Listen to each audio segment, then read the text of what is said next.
Breaking news, everyone. And this time, the royal family isn't just upset. They're fighting back. Word on the street from Westminster is that the UK Parliament has had enough of all the royal drama. Enough of Netflix confessions, emotional tell-all interviews, and California sunshine. Apparently, lawmakers are getting ready to make history by officially moving to take away Prince Harry and Meghan Markle's royal titles. Yes, you heard that right. The Duke and Duchess of Sussex could soon become just Mr. and Mrs. Mountbatten Windsor. No crowns, no fancy titles, no royal glow. But before you think this is just another royal rumor, let me stop you there. This one's different. Because for the first time in almost 100 years, Parliament, not the palace, is taking control. And somewhere behind those closed royal doors, a new kind of royal battle is starting. One led by the future king himself. Now, let's take you inside the story where the rumors started,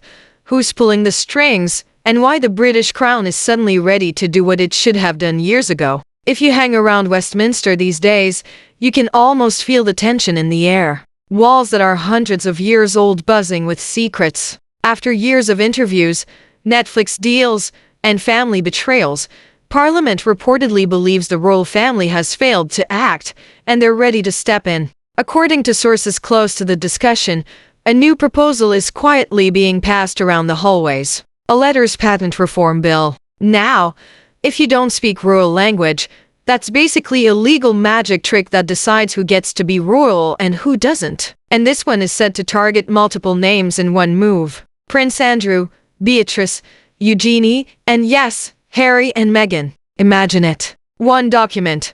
One royal cleanup. Ruthless, final, historic. Some call it a constitutional spring cleaning. Others call it revenge wrapped in legal paperwork. But one thing is clear.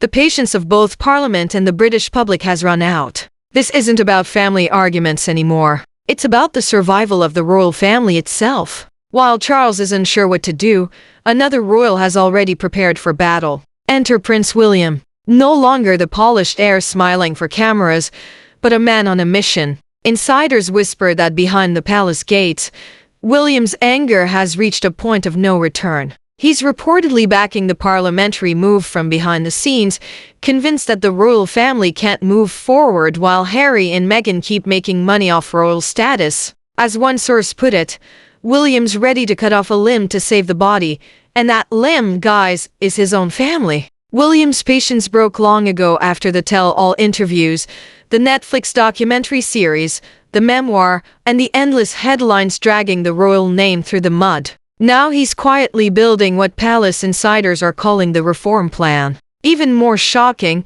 William is allegedly ready to strip his own children's titles, at least temporarily, until they choose royal duty for themselves. That's how serious he is. He's not protecting privilege anymore. He's protecting what's right. To his supporters, it's bold. To his critics, it's cold. But one thing's undeniable. William isn't waiting for permission. He's preparing for power. And when that crown finally lands on his head, every document, every seal, every signature will already be ready. The future king isn't polishing the throne. He's rewriting the rulebook. Now, let's talk about the man caught in the middle, King Charles. He's the one holding the scepter. But lately, it seems like William's the one holding the power. Behind palace walls, Charles is said to be torn apart. On one hand, he's a father still hoping for peace, still afraid of the backlash that could come from stripping the titles of his son and daughter-in-law. On the other hand, he's a king, and his kingdom is starting to lose patience. Advisors have warned him repeatedly, "Your Majesty, not making a decision is becoming your legacy."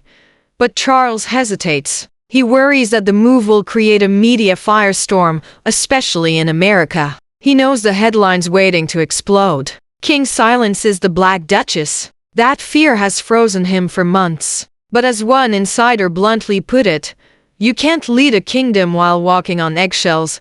William, meanwhile, isn't frozen at all. He's quietly building alliances in Westminster, making sure that when Parliament moves, it won't just be a political decision. It'll be a royal reckoning. And that, my friend, is where things flip. The father is hesitating, the son is acting, and the royal family, it's shaking between the two.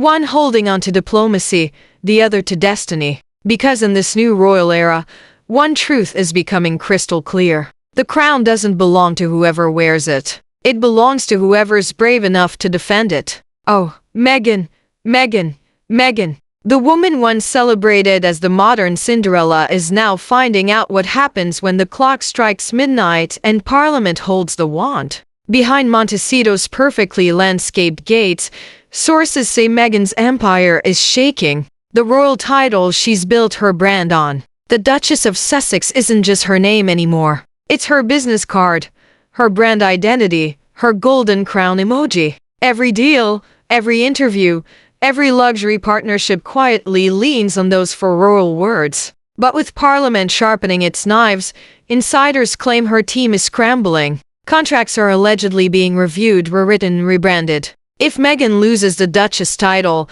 she loses half her value overnight. There's even talk allegedly that Meghan legally changed her last name to Meghan, Duchess of Sussex, trying to hold on to royalty through paperwork. But the palace isn't amused. Word is William's lawyers have already prepared letters to block any commercial use of royal styling if the bill passes. The Duchess built her empire on a crown. Now that crown is being taken back. And while Meghan's brand managers panic, Harry's in his own storm, one of regret. Once the rebel prince, the man who shouted, "I want out," Harry now finds himself calling back to the palace he escaped from. Sources close to royal staff allege that he's been calling his father sometimes daily, hoping for reassurance, maybe forgiveness, definitely protection, but the calls go unanswered. Inside Buckingham, silence has become the royal response. Harry's team knows what's at stake. Without the Duke of Sussex name, his brand loses its shine too.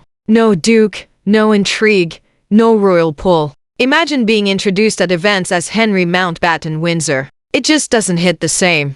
And here's the tragic irony. The man who walked away from the royal family is now begging it to remember him. Friends allegedly say he's torn between pride and panic. One minute he insists he's free, the next he's fighting to keep what he left behind. It's almost like Shakespeare, except this isn't fiction. It's Montecito's morning routine. Harry thought he could keep the crown without the duty. Now he's realizing the two can't be separated. Now, here's where the story gets darker because the example already exists. Remember Prince Andrew, the Queen's son, stripped of duties, medals, and dignity after his ties to Jeffrey Epstein became too toxic to ignore. That royal punishment, brutal as it was, set a new standard. No one, not even the Queen's own child, was above accountability. So, when lawmakers mention the Sussex titles, they reference Andrew's fall like a legal roadmap.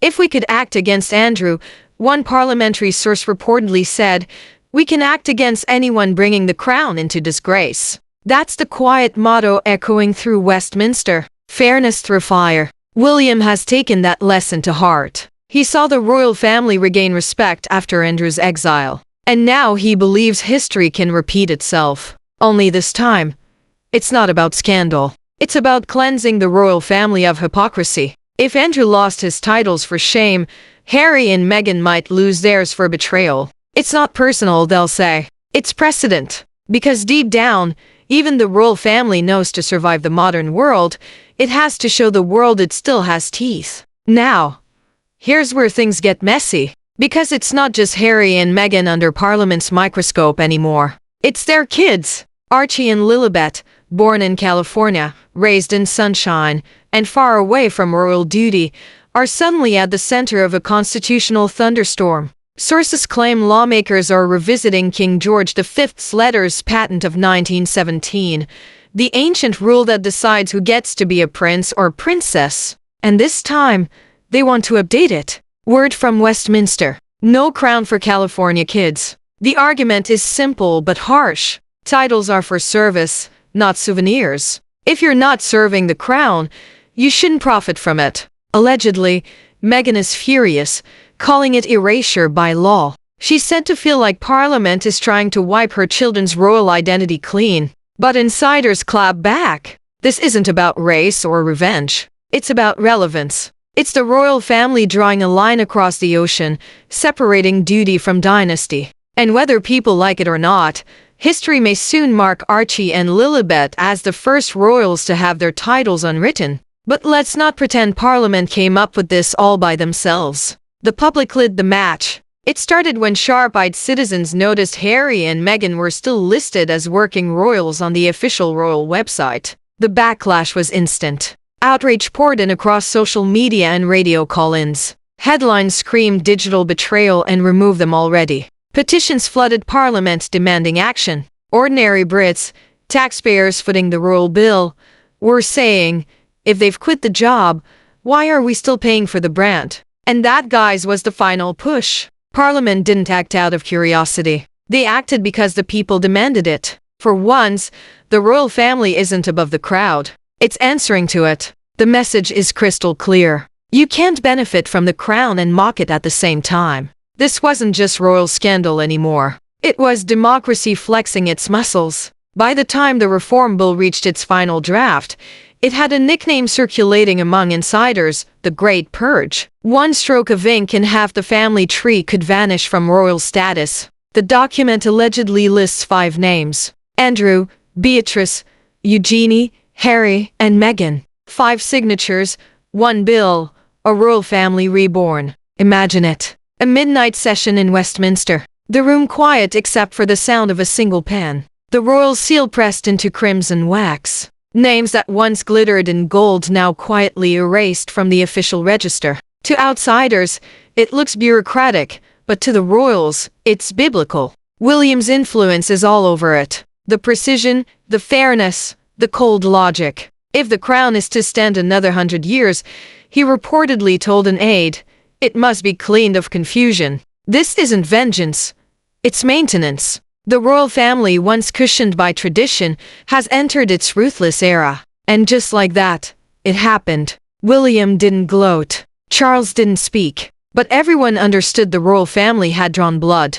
The same titles Harry and Meghan once used to sell books, to brand podcasts, to build empires were gone. And in that silence, a new Britain was born. One where the crown finally bid back. For years, they called it a family feud. Now it's a constitutional correction. The palace doors are still shut, but insiders say more names could follow because once you open the door to reform, you can't close it again. And that's the truth behind this royal saga. Not just titles lost, but power restored. Because in the new era of King William, one rule echoes through Buckingham like thunder. The crown does not forget. It forgives rarely. And when it bites back, it bites to last.